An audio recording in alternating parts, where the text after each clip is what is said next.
Bonjour Jordan, comment vas-tu? Salut, ça va? Salut Pedro, salut Tristan. Bonjour, comment Est-ce que vous vas-tu? m'entendez? Très bien. Mais alors, avant Ok, qu'on parfait. commence, dis-moi, moi qui adore les cartes, c'est une carte de quoi? La Savoie derrière toi? Alors, je sais même plus où je l'ai trouvé cette carte, mais en fait c'est là où j'ai grandi. C'est la vallée de la Tarentaise. C'est aussi là où j'avais été candidat en 2022 pour les élections législatives. Donc, moi j'ai grandi dans un petit village juste ici qui s'appelle Tessin. Et donc là, vous avez le massif de la Vanoise au sud et le massif du Beaufortin au nord. Voilà. Alors, un coin qui fait du très bon fromage, le Beaufort, parmi les Ouais, meilleurs alors je élevés en France. je vais pas me faire que des amis, mais moi pourtant j'ai grandi là, mais je n'aime pas le fromage. Donc j'ai jamais eu la chance de goûter ça. Bon, mais est-ce que tu bois du Génépi de temps en temps? Oui, bien sûr, le génépi, ça y a pas de problème, mais les plantes, ça va. C'est le fromage, c'est pas mon truc. Ouais, Pourtant, le fromage, c'est à base de tu plantes, ferais hein. excommunier. Non, mais c'est la Vanoise, tout ce coin-là, moi qui connais bien. Il y a Termignon, Valseny, Mmh. Pralognan, Mmh, mmh, mmh. c'est donc effectivement, donc c'est la Haute-Savoie, si je me trompe Non, pas. perdu. C'est la Savoie. Ouais, Dommage. la Savoie. J'ai toujours du mal avec la Haute, la Basse-Savoie, C'est c'est la Haute, c'est là où il y a les frontaliers, et la d'accord. Savoie, c'est là où il y a, on va dire majoritairement le ski. Donc en Savoie, les gens vivent du ski, et puis en Haute-Savoie, les gens vivent de la Suisse. Pour résumer dans des très grandes lignes. Je comprends. Oh, non, les gens disent des bêtises. Oui, Heu, ça commence. Non, non, mais c'est très intéressant. Mais c'est pas c mais donc on voit bien le relief, de cette région-là. oui, C'est vrai que justement, bah, je citais 2 villes, mais par exemple entre Saint-Jean-de-Maurienne et de ouais, l'autre côté, la distance est gigantesque. ouais. En Heu, fait, mais là, alors on voit pas voilà, sur la la carte là, montagne, bah, on peut pas aller tout ouais, droit. Donc par exemple, c'est Pralognan ça.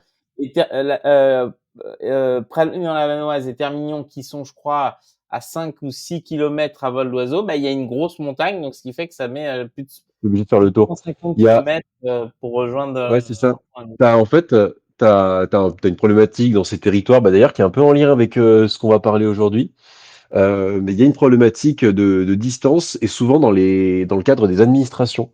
Cette distance du fait de devoir contourner les montagnes pour rejoindre une ville n'est pas prise en compte dans certaines questions administratives. Et tu te retrouves avec des populations qui deviennent très très isolées, notamment dans l'accès aux services publics. Alors des fois, tu as des vallées qui sont très touristiques et qui donc sont dynamiques économiquement, donc ça, elles s'en sauvent. Mais il y a des vallées qui, voilà, on va dire, oui, à vol d'oiseau, il y a un hôpital à 20 kilomètres à vol d'oiseau. Oui, sauf qu'en fait, tu en fais 50 en voiture parce que tu dois contourner une montagne, tu dois sortir d'abord de la vallée avant de rejoindre l'hôpital. Et dans tous les services publics, il y a des problématiques liées aux montagnes qui ne sont pas prises en compte forcément dans les calculs de distance. Tu vas pas me dire que dans les préfectures, ils prennent un compas et quand ils disent: «Il faut que ce soit à 5 kilomètres de distance», ils font un rond comme ça? Alors la préfecture, je sais pas, je vais pas parler pour eux. Par contre, dans les les administrations notamment liées aux mutations des enseignants, c'est le cas. Oui, bon, je veux dire qu'il faudrait quelques cours de topographie, quoi. Voilà, exactement. Bah, après ou sinon, tu investis, dans un jetpack, tu vois? Ouais, bien sûr. Et puis on va à Courchevel, il y a un altiport, donc tu prends ton avion. Sinon, ouais, tu gagnes vachement de temps comme ça. Oui, bah, Hugo, bah, il faudrait raser les montagnes. Bon, on Oui, fait des bah, trous dedans, on a déjà suffisamment de mal à creuser un tunnel, alors, les raser. préservons-les, s'il vous plaît. Les tunnels ou les montagnes? Mhm. Ah, les montagnes, ça va pas la tête, quand même. Bon, alors aujourd'hui, tu veux nous parler des petites Mm. actualités sur les médecins. Est-ce que tu peux nous préciser un petit peu? Ouais, en fait, il y a un truc qui m'a un peu tendu dernièrement. C'était les manifestations de médecins vis-à-vis de la loi sur la remise en cause de la liberté d'installation des médecins libéraux pour combler les déserts médicaux. Et ces manifestations, elles m'ont un peu tendu, parce que à mon sens, ah bah, après c'est ma vision, mais je pense qu'elle est quand même partagée, heu, la santé, les médecins, c'est avant tout donc un service public qui, pour le coup, est en partie privé, reposant sur des fonds publics, mais privé quand même par le biais des médecins libéraux. Et malgré tout, on voit des jeunes médecins, des étudiants, se plaindre de cette loi sur la libre installation. Et moi, ça m'a un peu tendu dans ma position de professeur dans le second degré, parce que nous, professeurs, on n'a pas du tout la possibilité de s'installer où on veut. On est soumis à la question de la mutation. Et je pense que c'est intéressant ce matin-là qu'on regarde un peu de comparer les situations des professeurs et la situation des médecins pour essayer de comprendre sur quel curseur on peut agir, sur quel est le facteur qui permet de dire que les médecins, ils ont le droit à la libre installation et on doit se battre pour ça, et les professeurs, non. Pourquoi, en fait, la libre installation, elle peut être mise en cause dans le cadre du service public et réfléchir un peu à tout ça. Mais alors, Jordan, est-ce que justement pour, commencer là-dessus, est-ce qu'il n'y a pas une différence fondamentale? C'est que les professeurs sont des fonctionnaires et les médecins sont des libéraux. Tout à fait. C'est sur ça que repose la différence principale. Et moi, je vois la chose un peu différemment. Moi, je vois avant tout l'idée que le médecin est un service public, au même titre que l'enseignement. Et je questionne de plus en plus la nécessité des médecins libéraux face à un pays qui, donc, une partie de sa population n'a plus accès à la santé. Est-ce que la liberté Tu veux d'installation dire est-elle encore... tu Vas-y, veux vas-y. dire que justement le fait que les médecins, pour la majorité, leur salaire est fait de paiement par l'État, donc la sécurité sociale, les Bien rend sûr. de fait les rend fonctionnaires de fait? On va dire qu'ils ont les avantages sur les inconvénients. Oui. Parce que bah, comment ça fonctionne déjà le- la mutation chez les professeurs, que ce soit dans le premier ou le second degré. Vous êtes donc ça se fait en deux phases. Alors je vais prendre le cas du second degré. Le premier degré c'est un peu différent, c'est juste une question d'échelle après. Mais dans le second degré, donc vous avez une première phase qu'on dit interacadémique. Vous devez choisir l'académie dans laquelle vous voulez aller. Donc des académies, bah, c'est je choisis l'Académie de Grenoble. Voilà, dans mon cas, c'est l'Académie de Grenoble, l'Académie de Versailles, l'Académie de Rennes, peu importe. Vous faites des demandes et vous êtes accepté ou non dans les académies que vous avez demandées en fonction d'un nombre de points. Et ces points, c'est quoi? Bah, c'est un calcul de barème qui se base sur bah, votre ancienneté, sur votre échelon, sur votre situation familiale, sur la situation de vos enfants si vous en avez, est-ce qu'ils sont en situation de handicap. Ça se calcule sur plein de choses avec des barèmes qui sont calculés. Et vous avez donc un score, un barème qui vous est affecté. On envoie, le moment des mutations, la liste de tous les demandeurs de mutation par discipline. On regarde le premier, celui qui a le plus de points, on regarde ses vœux et on lui donne son premier vœu. On regarde le deuxième, on regarde son premier vœu. Si le premier vœu est plus disponible parce que celui du dessus a pris, on lui donne son deuxième, etc., etc. Ce qui fait que quand vous avez un barème plutôt bas, vous vous retrouvez dans les vœux les plus bas. Moi, par exemple, après mon stage, c'est mon 17e vœu qui a été accepté dans les mutations. Donc, c'était à Versailles. Donc, j'avais fait 16 vœux avant ça qui ont été refusés parce que dans le classement, j'étais trop loin. Attends, parce que juste, pour que je comprenne, parce que généralement après le 4e vœu, les gens ils mettent n'importe quoi, dans n'importe quel Ouais. ordre. Parce Alors que moi, je vais te donner c'est-à-dire, chacun. tu vas pas jusqu'au 17, tu vas pas me faire croire que tu avais vraiment dit: «Ah ça c'est le 17, l'autre c'est le 16». C'est un moment tu rends combien de vœux max tu dois faire? Alors moi, dans ma discipline, puis ça dépend des corps de métier, mais alors moi, c'était 20. Donc c'était, voilà, il m'en restait 3 derrière Ouais, donc qui attendaient, tu vas quoi. pas me faire croire que les 3 derniers, c'est juste tu mets pour remplir. En fait, ce qui se passe, chacun sa stratégie, mais moi, ce que j'avais fait, bah, j'avais mis le premier, mon académie. 2, 3, 4, c'était les académies limitrophes. Mmh. Et après, de 5 à 20, c'était par rapport à l'agréabilité du territoire. Donc, c'était plutôt un ordre de préférence. Par exemple, j'avais mis l'Académie de Nice, je crois que je l'ai mis 5e ou 6e, parce que je me suis dit que ce serait quand même cool de pas être trop loin de la mer pour sa première année de titulaire. Voilà. Et la 20e, c'était quoi? Euh, la 20e, j'ai mis quoi? Je sais pas, c'était pas Créteil? Je sais plus. Et tu as pas mis, Non, ah non, j'étais pas allé jusqu'à 20, j'étais allé jusqu'à 18. Et le 18, c'était Créteil. Et donc Versailles, 17e. Donc c'était mon avant-dernier vœu, oui, effectivement. Et t'as jamais mis d'outre-mer, puisqu'on a parlé J'avais pas mis d'outre-mer. d'outre-mer parce que outre-mer, en fait, généralement, alors il y a deux cas d'outre-mer. T'as les outre-mer où personne veut aller. Et donc là, tu demandes, tu as. Et je me sentais pas trop de faire une année à Mayotte. Ah, moi, Et j'ai t'as les des amis outre. qui ont fait. C'est magnifique, Ouais. hein.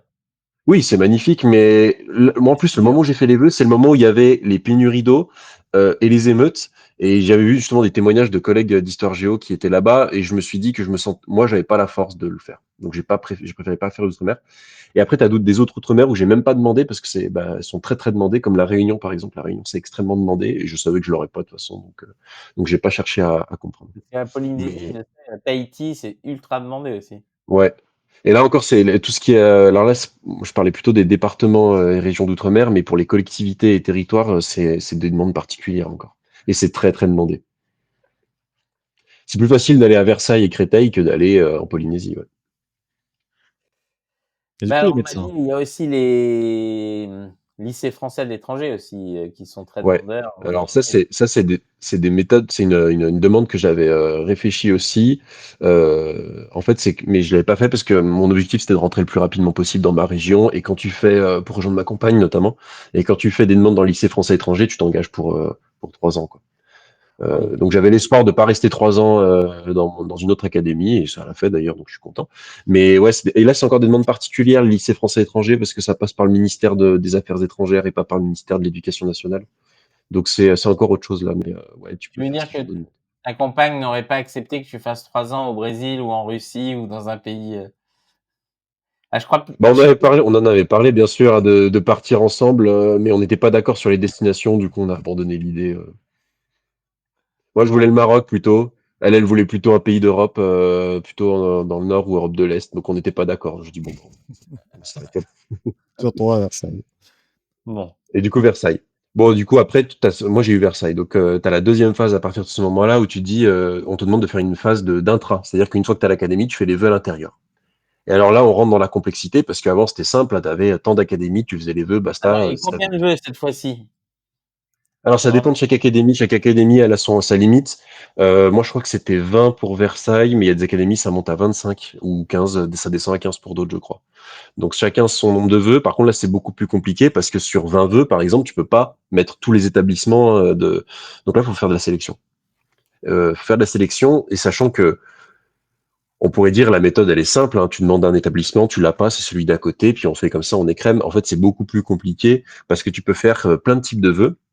Tu peux faire des vœux dits établissements, donc tu demandes tel lycée, tel collège, voilà, c'est très simple, très direct. Et puis tu as des vœux communes, c'est-à-dire que là tu demandes la commune, peu importe l'établissement qui se trouve dedans. Puis après tu as les vœux groupements de communes, c'est là tu demandes des groupements de communes qui sont définis par le rectorat. Et puis après tu demandes des vœux départements, c'est-à-dire qu'au sein de l'académie, tu demandes dans ce département-là. Et puis après tu peux aussi faire des demandes de remplacement, des demandes de postes de remplaçant. Et pareil, là, c'est par zone ou par un groupement de zones. Enfin, c'est d'une complexité inouïe. Sachant que certaines académies, grâce aux syndicats, sont très bien dotées en termes de documentation, d'autres pas du tout. Donc pour certaines académies, c'est des heures entières de recherche pour essayer de s'en sortir. Moi, en étant à Versailles, les syndicats hyperactifs avaient fait plein de cartes qui rendaient la chose très très lisible, donc c'était très pratique. Mais pour d'autres académies, c'était beaucoup plus compliqué. Et donc là, vous devez un peu tâtonner et chercher, selon vos critères, à avoir le vœu le moins pourri dans l'académie où vous êtes envoyé. Mais mais tu sais en plus, qu'après, heu, l'algorithme qui tourne, tu sais ce que c'est? Ouais, ouais, bien sûr. Ouais, ouais, Ah bah, j'avais vu. je vais montrer une image parce que Vas-y. tu as beau faire tous les comment ça s'appelle? Les calculs et tout, l'algorithme qui tourne après pour, vous choisir où est-ce que vous allez, c'est celui-là. Ouais, c'est un peu ça, ouais. En fait, tu sais que c'est même pire que ça parce que l'année dernière, il y a eu un documentaire qui est sorti sur France 2 à peu près au début de l'année qui parlait justement des problèmes de positionnement et de remplissage des postes parce qu'il y avait dans les académies parisiennes, enfin, de l'Île-de-France, il y avait beaucoup, beaucoup de manques. Et Mmh. donc, il y a des documentaires qui ont été faits.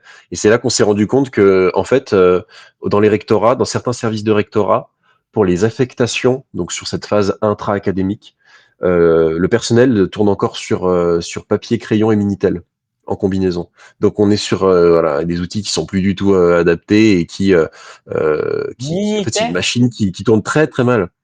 Oui, c'est une expression, hein, c'est pas réellement des Minitel, mais c'était en fait des vieux ordinateurs qui fonctionnaient avec des vieilles versions de tableurs. Il y avait rien d'automatisé ou très peu automatisé. Parce que moi, ma vision de citoyen et de professeur, c'est de me dire que si un jour je suis à la tête d'un ministère de l'Éducation nationale, j'automatise la mutation en laissant un humain bien sûr derrière l'écran pour gérer les cas particuliers, les demandes particulières. Mais Mais t'as fait ça, j'automatise, Jordan? c'est-à-dire que je rentre les vœux de chaque demandeur, je rentre les possibilités, je vois et je crée la meilleure combinaison possible. Je pense qu'on peut créer des Mais, logiciels qui sont tout à fait capables de mais tu supporter crois ça. pas faire regarde, ça ferait une super fête. En plus, ça pourrait être mis à la télé. Chaque prof arrive, il y a une grande roulette comme ça, avec toutes les affectations. Tu lâches ta bille, tu vois. Ça veut toi, tu es machin. Toi, au moins, ce serait efficace, tu vois. Tu sors avec ton Bah oui, oui, affectation bien sûr. immédiatement. Et je pense que même en termes de satisfaction, je suis pas sûr que ça arrive, soit, on va dire, les gens soient déçus plus que le système actuel. Oui, on s'amuserait bien. Mais d'ailleurs, pour refaire le parallèle avec les médecins, je crois que les médecins, après leur externat, donc ça doit être la fin de la 5e année, quand ils commencent l'internat, c'est un peu comme ça, hein, ils sont donc par université, pour le coup, c'est à l'échelle de leur fac. Ils sont dans une salle, ils sont appelés dans l'ordre du classement du concours. Ils se présentent au bureau, ils disent moi je veux ça, et s'il y a plus de place parce que quelqu'un a déjà pris la place, et ben tu prends autre chose. Donc tu demandes, voilà, et c'est dégressif petit à petit. Donc plus t'es haut, plus t'as de chances d'avoir quelque chose qui te plaît. Mais moi ce principe je le comprends totalement que il y a un classement entre les personnels, entre les fonctionnaires suivant leur situation particulière. Ça me Mais paraît tout à fait normal que quand on n'a ni enfant ni conjoint, de plus bouger parce qu'on est plus capable de le faire. Moi, ce qui me gêne dans tout ça, c'est plutôt les limites du système qui empêchent d'apprécier ou en tout cas que l'année se passe bien. Parce que la difficulté derrière, bon, ben, il y a l'éloignement, bien sûr, lié à sa famille, mais il y a très peu d'aide, qu'elle soit financière, morale ou même matérielle, pour que rendre la chose plus agréable.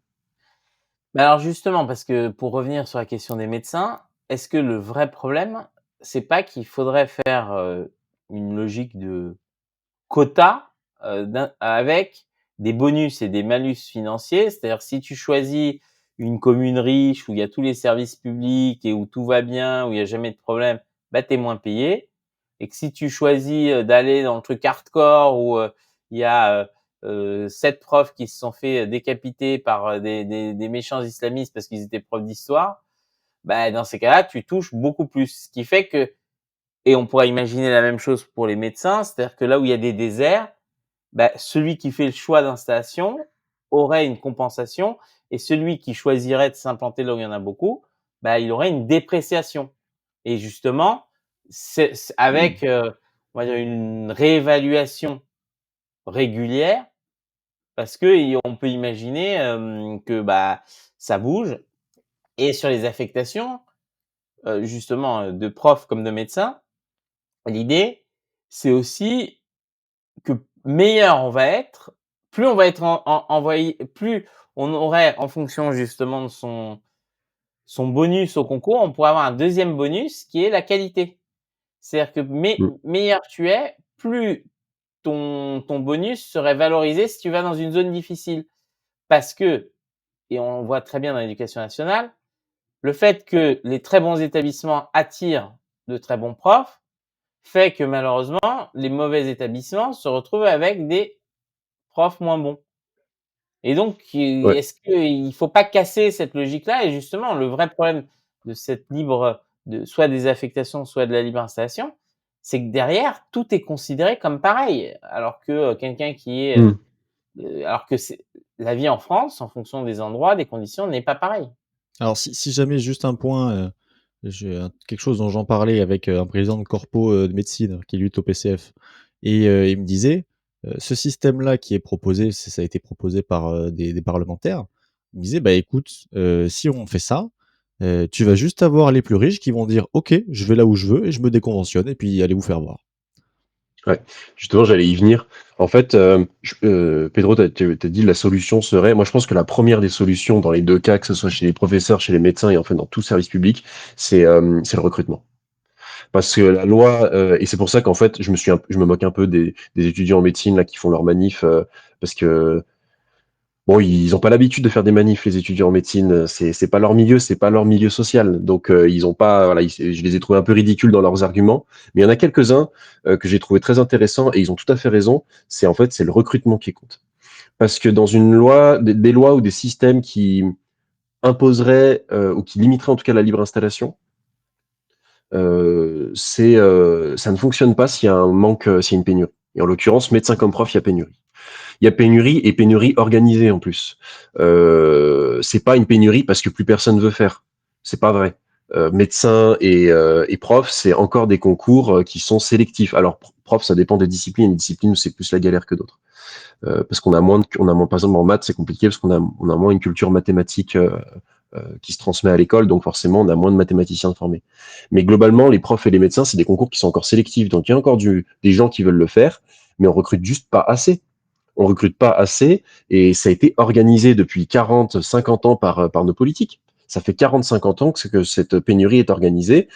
Alors, pour différentes raisons. Les profs, c'est parce que c'est les bonnes poires dans l'éducation, enfin dans les budgets ministériels. On peut facilement leur taper dessus. Ça, depuis longtemps, on a vu, c'est pas un groupe qui se rebelle très fort. Et chez les médecins, c'est parce que bah, les corpos de médecine, elles ont organisé la pénurie pour créer la concurrence et pour favoriser l'enrichissement de certains libéraux. Donc, je pense que la première des solutions, c'est le recrutement dans les deux cas. Tu recrutes du monde, tu combles tous les trous. Tu recrutes des médecins, tu combles les déserts médicaux, tu recrutes les profs, t'as plus de pénurie de profs. Et je pense que là, c'est la première solution avant de parler de salaire pour attirer, ou même avant de parler de bonus de qualité, comme tu avais dit, Pedro. C'est des choses qui sont importantes, hein, le salaire et être sûr d'être face à quelqu'un de qualifié, c'est des choses qui sont très importantes. Mais si tu as une pénurie, de toute façon, tu pourras pas combler les trous. Et en l'occurrence, c'est deux corps de métier qui sont en pénurie. C'est pour ça que j'ai commencé cette interview en me moquant un peu des médecins, enfin surtout des étudiants en médecine qui ont fait leur manif. Mais en réalité, je suis totalement solidaire avec les médecins et qui se battent contre les pénuries. Et je pense tout à fait que ces que médecins comme profs doivent s'unir dans les luttes sur ces questions de recrutement. Ouais. Mmh. Bon, est-ce que tu as vu passer un petit peu, la proposition de loi LR qui est passée au Sénat là? Ou pas Concernant. du tout? Concernant justement l'installation des médecins, je sais Oui, oui, j'ai niveau regardé un peu et en réalité, elle est très molle, hein, même si enfin, certains ont dit c'est le bolchevisme, ils veulent nous fonctionnariser, nous imposer, mais c'est très très mou, hein, c'est juste, oui, il y a 3 médecins dans cette rue à Paris, bah tu te décales d'une rue en fait, enfin c'est assez mou comme, en plus c'est pour ça que, ouais, même si on avait vraiment voulu faire un truc où on tapait du poing sur la table pour dire maintenant médecin partout en France et je te dégage à Perpignan alors que tu voulais soigner à Paris. Non, on ne fait même pas ça. La loi, elle est très très molle. Puis en plus, c'est normal parce que LR, enfin, la majorité des médecins qui font de la politique sont dans ce genre de groupe politique comme LR. Donc, il y a aucun intérêt pour eux de vraiment taper du poing sur la table ou de vraiment même de renverser la table. C'est pas du tout dans leur intérêt. L'intérêt, c'est encore de créer de la pénurie pour continuer à créer.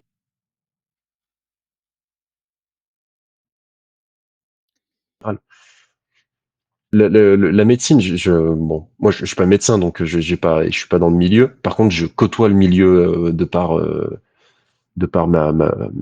des proches, notamment ma belle famille, qui sont la majorité des médecins.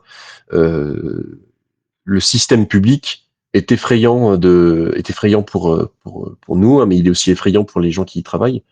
Tout est fait pour dégoûter les médecins de travailler dans le public. Et donc tout est fait pour les pousser à aller se privatiser ou même se déconventionner, passer en secteur 2, voire secteur 3 pour certains, ce qui permet en fait de faire grimper les prix et de créer de l'enrichissement sur la santé des gens. Et ça m'est insupportable, et c'est insupportable pour des médecins encore qui croient au service public. Euh, c'est abominable. On est sur une situation de pénurie. Mais ça, le mot est très peu employé dans les médias. On dit rarement que c'est une pénurie. On va parler, voilà, On va parler de plein de choses sur les médecins, mais parler de pénurie quand on parle des déserts médicaux, jamais. On va dire pour les déserts médicaux, oui, il faut forcer les médecins à s'installer, ou oui, il faut rendre le territoire attractif, comme si le désert médical, c'était la faute du territoire. Non, non, c'est la faute de politiques qui ont créé la pénurie. Comme pour les profs. Hein, si un prof veut pas aller enseigner à Versailles, c'est pas uniquement parce que, enfin, s'il y a un manque de profs à Versailles, pardon, c'est pas uniquement parce que le territoire de l'Académie de Versailles serait pas attractif.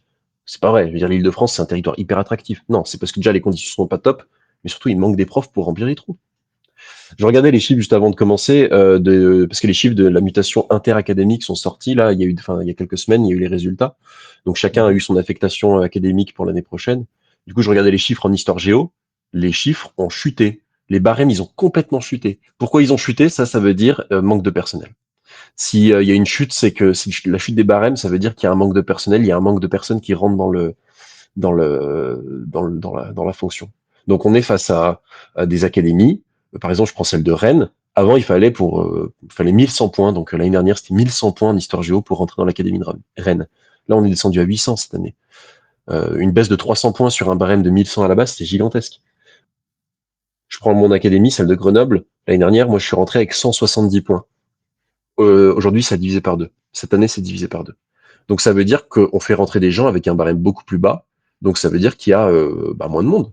Il y a moins de monde parce qu'on supprime des postes. On supprime des postes à foison. Et puis là, c'est que le second degré. Si on va dans le premier degré, c'est encore plus effrayant. Là, donc le premier degré, il gère pas par académie, il gère par département. C'est un peu différent.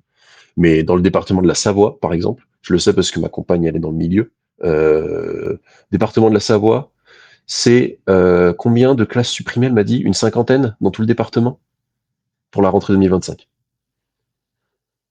Et c'est pas parce qu'il y a un manque de gamins. Oui, on a une fertilité, une fécondité qui baisse en France, c'est évident. Par contre, le département de Savoie, c'est un département d'installation.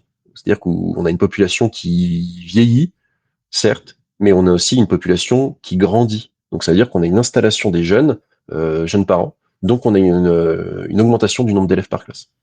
Et on supprime une cinquantaine de classes là, dans le département, pour les premiers degrés. Pour le second degré, ils construisent, ils construisent des établissements, notamment en Haute-Savoie, donc à côté. Mais ça ne suffit pas. On est quand même face à des classes, notamment dans les lycées, où on avoisine les 30 élèves. Donc il y a clairement un problème de recrutement là. On n'a pas assez de personnel, c'est pas possible. Donc c'est bien le réarmement démographique, mais si c'est que des mots, c'est complètement inutile. À un moment, il faut faire quelque chose. Ouais, bah, c'était comme la suppression du numerus clausus, dans les étudiants de médecine, qui a Mmh. été remplacé par une connerie similaire. Ils ont juste changé le nom, le montant de gens à prendre en études et puis voilà. Heu et Oui, inversement, tu as des médecins qui te disent: «Oui, il faut, payer les médecins étrangers pour qu'ils viennent s'installer en France, ça, soulagera, les étudiants français, ça permettra de combler les trous». D'accord, donc on va aller piller les voisins d'à côté qui eux aussi, ont mmh. besoin de médecins, hein, c'est Mais partout. oui, bien sûr. Pour nos propres, pépettes, parce que ça coûte moins cher de faire venir des gens qu'on n'a pas formés, parce Oui, que les médecins, ils forment en tu, France, hein, et c'est tout, tout les à brillants, fait, hein, tout à et fait. c'est des gens après qui viennent Et français. tout à fait. C'est très bien, les Parisiens, ils ont accès à plein d'hôpitaux, il y a plein de médecins. Alors, il y a plein de médecins béninois à Paris, c'est cool, hein. Franchement, les Parisiens, ils sont bien soignés, il y a des médecins de partout. Par contre, au Bénin, il n'y a plus de médecins, du coup. C'est une catastrophe. Ce système, mais c'est le système néolibéral, enfin, c'est toujours le même système, le système néolibéral qui favorise le libre-échange, là, en l'occurrence, libre-échange de médecins. Donc, on joue avec la santé des individus les plus pauvres, ou en tout cas les moins dotés, euh, au service des plus riches. Donc, au sein de la France, Paris intramuros, c'est gagnant. Alors, je vais pas dire là l'Île-de-France. Hein. L'Île-de-France, c'est un désert médical en fait globalement, parce qu'il y a beaucoup de monde, mais il y a beaucoup de médecins, mais il y a aussi beaucoup de monde. Et il y en a pas assez des médecins justement. Donc, à l'échelle de la France, on a des coins comme la Côte d'Azur. C'est parfait. Hein. C'est un territoire qui est gagnant. Puis à l'échelle du monde, bah, la France pille des médecins étrangers. Donc, on a des pays voilà, c'est un décalage. T'as un décalage entre l'Europe de l'Est et l'Europe de l'Est vers l'Europe de l'Ouest. T'as un décalage de l'Afrique subsaharienne vers l'Europe. Et ce système, tu le retrouves aussi entre l'Amérique du Nord et l'Amérique du Sud.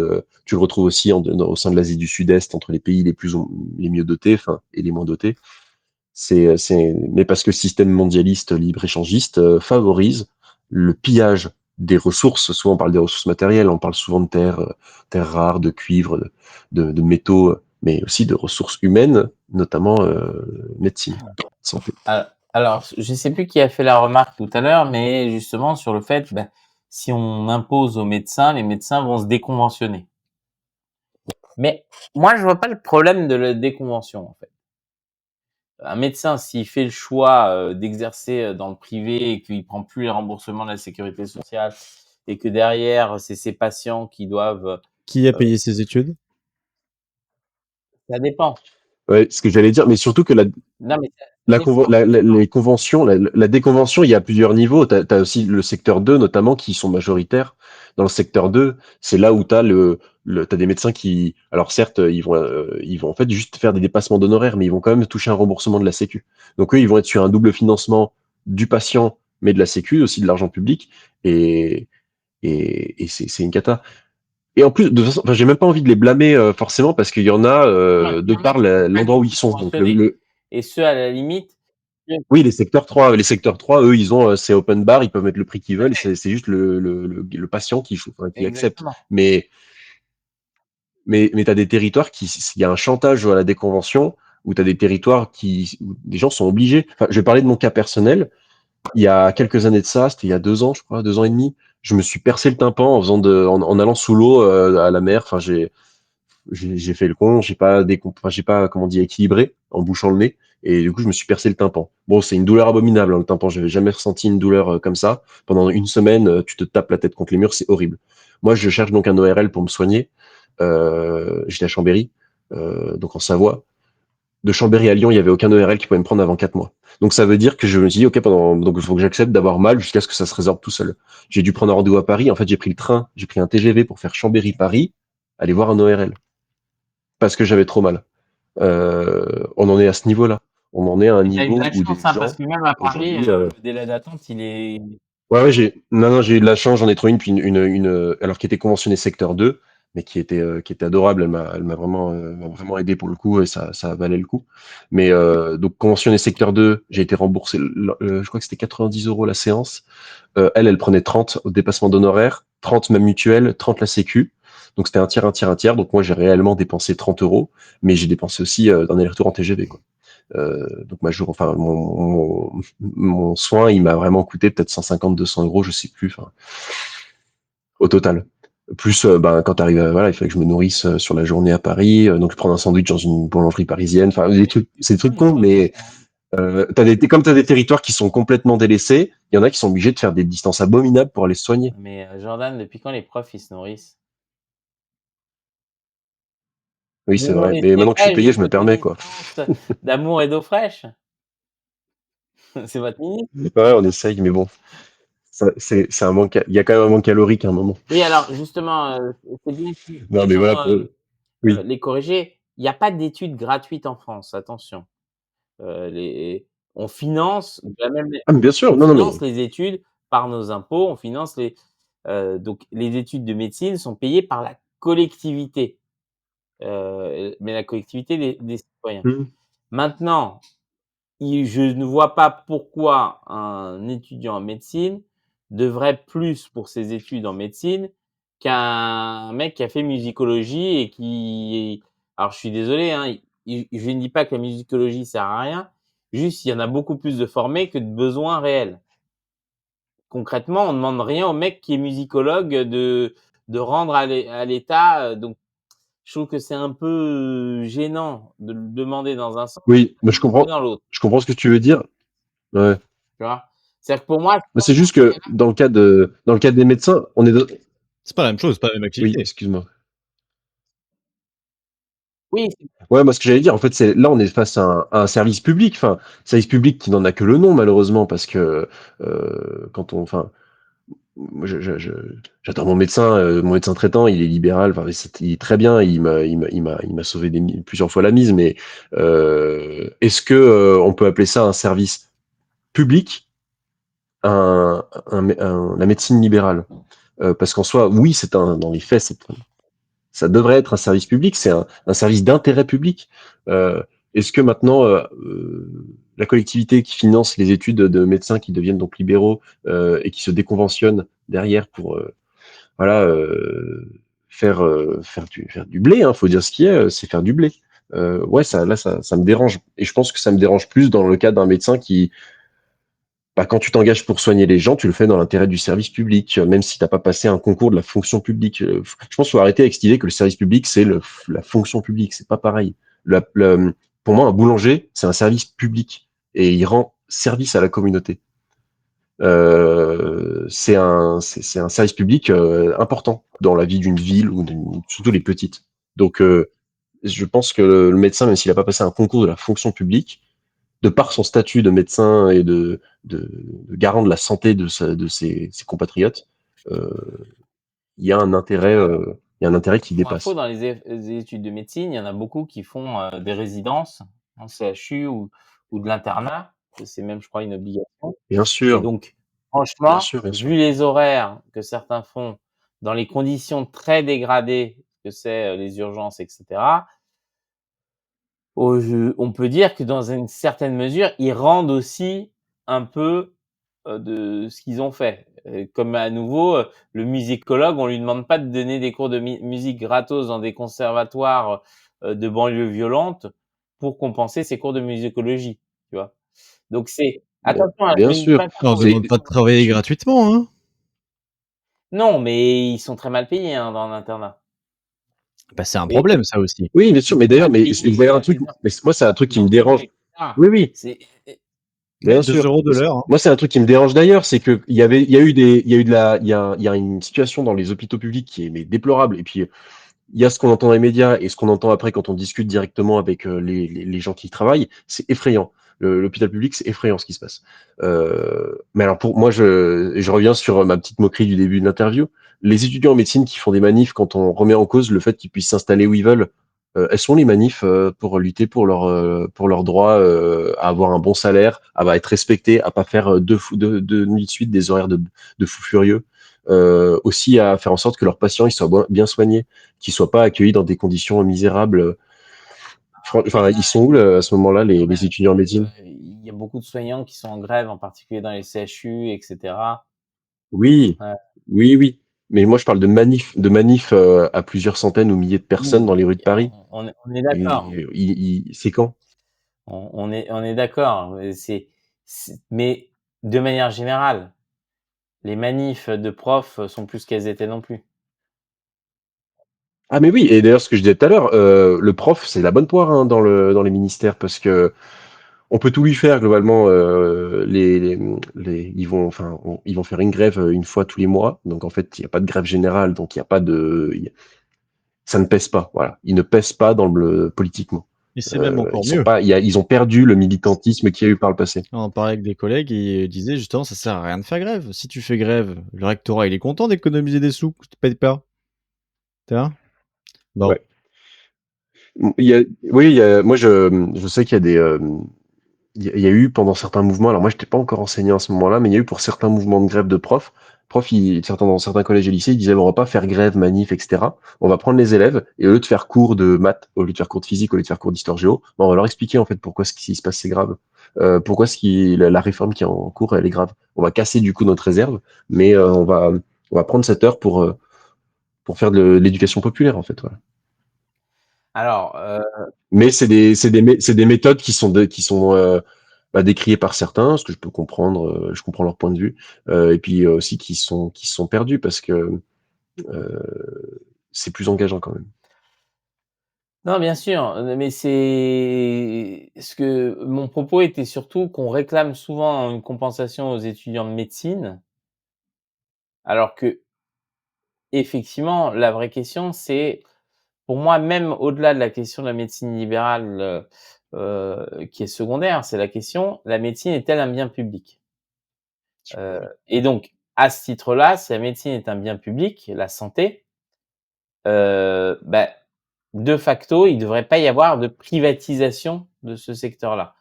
À part pour ce qu'on va appeler la médecine de confort, c'est-à-dire, les gens qui pensent que, leurs lèvres sont trop petites ou elles ont trop de rides ou que, j'ai envie, je sais pas moi, de changer ma couleur de peau, bref, ou de me faire des massages parce que je me sens déprimé parce que mon chat il a... Reviens-en au fait.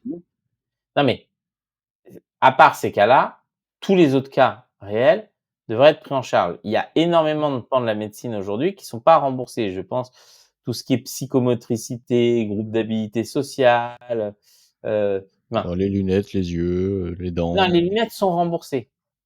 La psychologie? Ouais. Non, les lunettes, attention, Oui, mais ça dépend elles des sont pas mutuelles, ça. remboursées, mais elles sont remboursées. Moi, je te parle Ouais, c'est vrai. la psychomotricité n'existe pas. Il y a pas Mmh.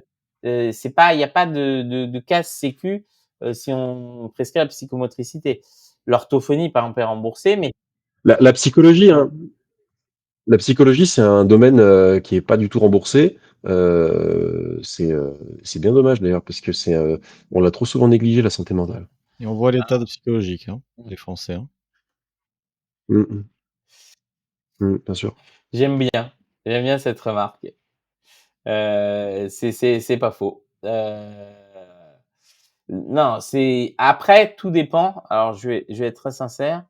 Tout dépend, de l'intervention. Par exemple, quelqu'un qui a eu des gros problèmes dentaires et qui a plus de dents et que, pour lequel il y a des travaux lourds, au niveau des dents, ça peut être aussi une question, imaginons que c'est un prof qui est confronté. Moi, je sais que ma mère qui était prof, elle a eu ce problème-là, donc elle a payé très cher, des dentiers, des prothèses et cetera, parce que quand tu es face aux élèves, tu peux pas, «mal paraître» entre guillemets et donc c'est vrai que Oui. Mmh. là-dessus, c'est un peu Mmh. compliqué. Ce qui est sûr, c'est que, pour moi, je pense qu'effectivement, moi, je suis convaincu qu'avec un système intelligent de bonus et de malus, vu que certains n'iront que pour l'argent, on va se retrouver avec des situations où, tu auras des endroits qui vont devenir attractifs et certains iront. Aujourd'hui, tu as aucune compensation, du moins une compensation qui n'est pas motivante. Et donc, effectivement, pourquoi un jeune en particulier, parce qu'il ne faut pas se leurrer, les jeunes qui font des études de médecine, généralement, sont nés et ont grandi près des centres urbains. C'est plutôt des urbains. C'est rare, de voir un enfant de paysan qui décide de partir loin faire des études de médecine. Ça ne veut pas dire que ça n'existe pas, hein, mais Mmh. dans la pratique, Oui, bien sûr. effectivement, il y a des sociologies qui font que, de la même chose que c'est rare de voir des enfants de parisiens décider de faire un bac agronomique pour aller bosser, élever des chèvres. Donc à un moment, on est face à une logique où il faut encourager des gens à aller ailleurs en France. Des gens qui vont être habitués, qui ont été biberonnés à un endroit et donc décloisonnés et pour ça, il faut être capable de comment ça s'appelle? De les inciter à y aller. Moi, je pense que l'incitation financière, mais qui doit être très cadrée, hein, c'est-à-dire que s'il y a une prime, s'il y a quoi que ce soit, ça doit être un contrat de 10 ans minimum. C'est-à-dire que la personne, elle peut pas, aller, genre 1 an, j'essaye et je reviens. Bon allez, nationalisez-moi tout ça et c'est parti. Alors, je suis désolé, mais je sais que tu es prof d'histoire géo. On a Hugo. Hugo est un cas. Hugo, tu vois, il est même convaincu que vu que tu as une carte qui est plate, derrière toi, la Terre est plate. Comment toi qui es prof et qui dois être confronté quand même à des élèves qui doivent te dire: «Mais monsieur, est-ce que la Terre est vraiment un globe? Est-ce que c'est un globe complètement circulaire?» Tu Comment tu expliques à Hugo que non, la Terre n'est pas plate, elle est creuse? Oh, quand même! je leur prends, je prends une clémentine Oui. et je leur montre comment on passe d'un globe à une carte, c'est-à-dire d'un objet rond à un objet plat. La clémentine, c'est un bon exemple parce que il est impossible donc de d'éplucher pardon une clémentine et d'en faire une carte carrée. Vous ne pouvez pas. C'est scientifiquement pas possible parce que c'est géométriquement impossible. Tu es obligé de déformer. Et donc les cartes plates ne sont que des représentations de la réalité, ce ne sont pas la réalité, bien sûr. Donc on ne peut pas représenter une terre ronde sur une carte plate à moins de déformer la dite représentation. Je trouve que la métaphore de la clémentine, tu fais une démonstration devant les élèves, ça marche bien, ça, généralement. Donc, tu prends une clémentine qui est à la cantine et puis tu leur fais la démo. Ça montre bien que pour passer d'un objet rond à un objet plat, il faut faire à un moment, il y a des déformations à faire, c'est obligé. C'est géométrique. Oui, oui, mais tu vois, parce qu'il y en a qui pensent, tu vois, mais qu'on a une coupole. Moi, franchement, je suis très déçu. Quand j'étais enfant, j'ai fait partie d'un programme qui a existé très peu de temps. Au début, ça a dû exister pendant 3 mois au début des années 90, où en fait, c'était un partenariat entre l'Agence spatiale européenne et à l'époque les soviétiques. Le but, c'était d'entraîner des enfants pour les voyages intersidéraux. C'est-à-dire que l'idée, c'est qu'on se rendait compte qu'on envoyait des cosmonautes trop âgés et que si on voulait aller plus loin, bah, il fallait former pour pouvoir les envoyer à 18-20 ans.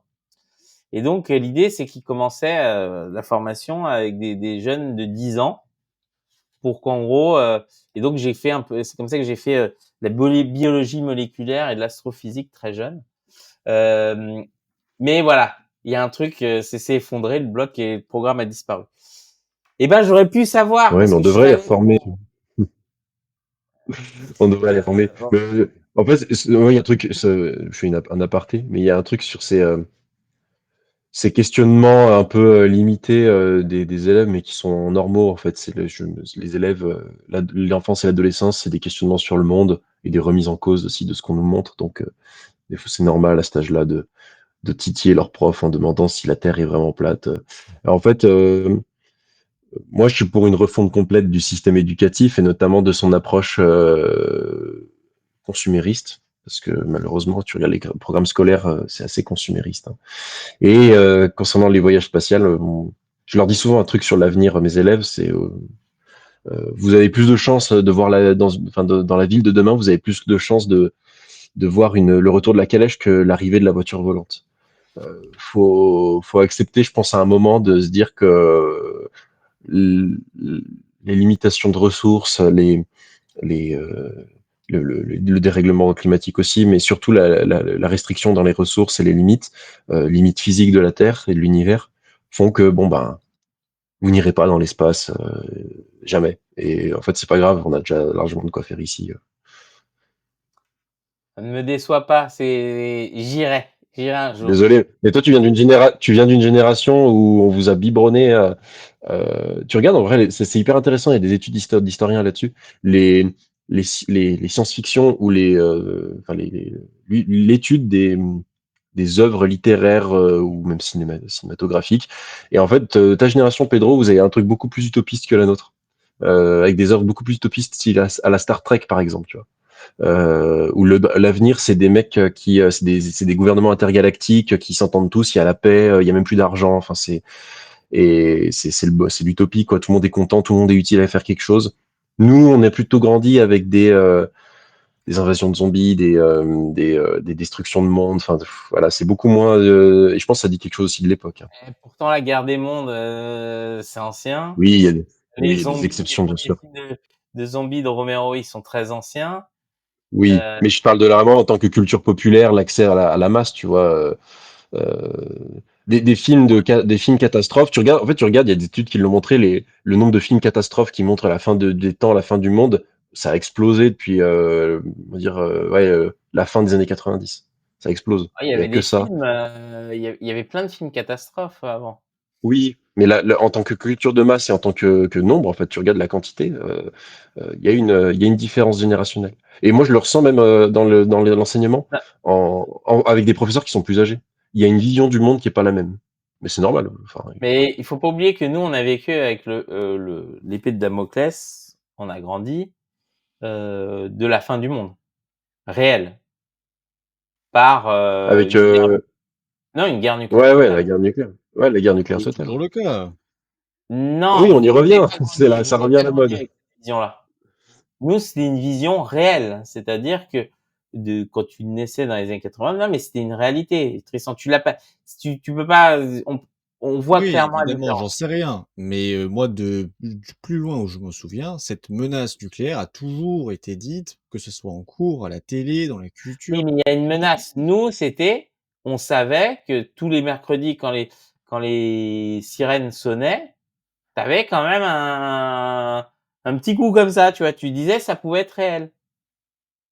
C'est Il y a tu sais que c'est une inquiétude, tu sais Pedro, c'est une inquié alors moi je c'est vrai que nous on a avec Tristan, on a plutôt grandi à un moment c'était plutôt calme, mais là quand je regarde mes élèves, il y a une inquiétude, hein, qui renaît, chez les jeunes générations. Souvent j'ai des Énormément. questionnements, d'élèves sur, «Ouais mais est-ce que du coup il y a une bombe nucléaire qui va tomber, chez nous quoi?»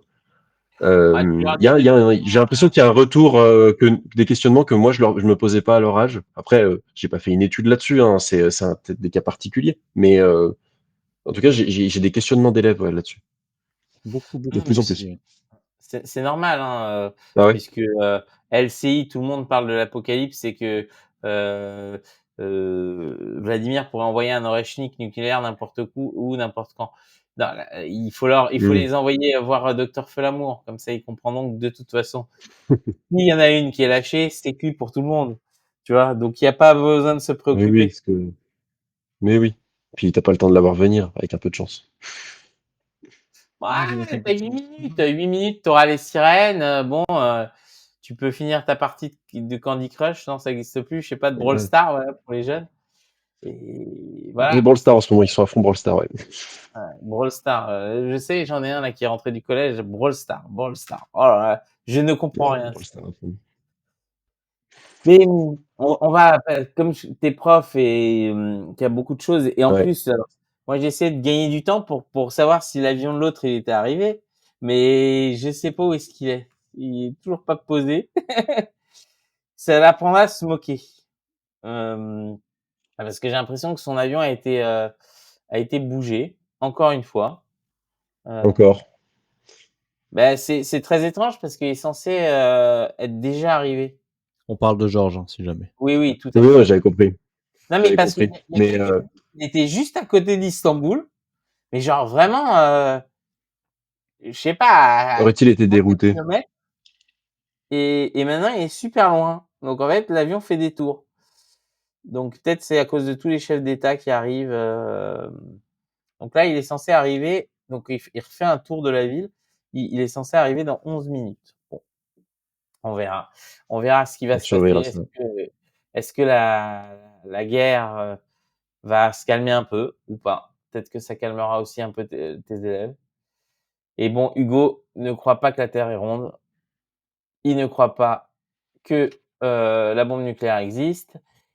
Mais est-ce que Hugo, tu as bien réfléchi? Ne sommes-nous, pas tous des programmes d'une simulation informatique? Interroge-toi.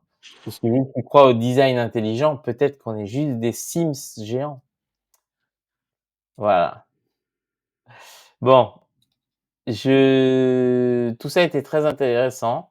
Merci, Jordan pour ta participation. Heu, Non, merci à vous pour l'invitation. ouais, tu es toujours le bienvenu. J'espère que maintenant ton Mmh. salaire tombe à l'heure. Oui, oui, le salaire tombe toujours à l'heure et je suis très attentif à ça, mais là, je pense que c'est bon, on est lancé, il y aura plus de problème maintenant. Mais il faut pas changer d'académie. Ah bah non, maintenant je bouge plus, hein, je prends plus le risque de bouger, hein. Ah bah voilà! J'ai compris pourquoi à l'instant Vladimir Zelensky est arrivé. Donc c'est pour ça que Georges au même Ah bah aéroport. voilà, C'est pour ça que Georges il bah a dû oui, faire des tours. ils ont sécurisé à fond, tu m'étonnes. Ouais, ouais, non, non, mais le pauvre. Enfin bref, mais il est arrivé tout seul. Bon, ça, On suivra on verra. ça, on regardera. Bon, bonne journée, à Allez, à bientôt. bientôt tout le monde. À bientôt. Ah et Salut. aujourd'hui, peut-être des super vidéos qui sortent tout à l'heure, mais je n'en dis pas plus.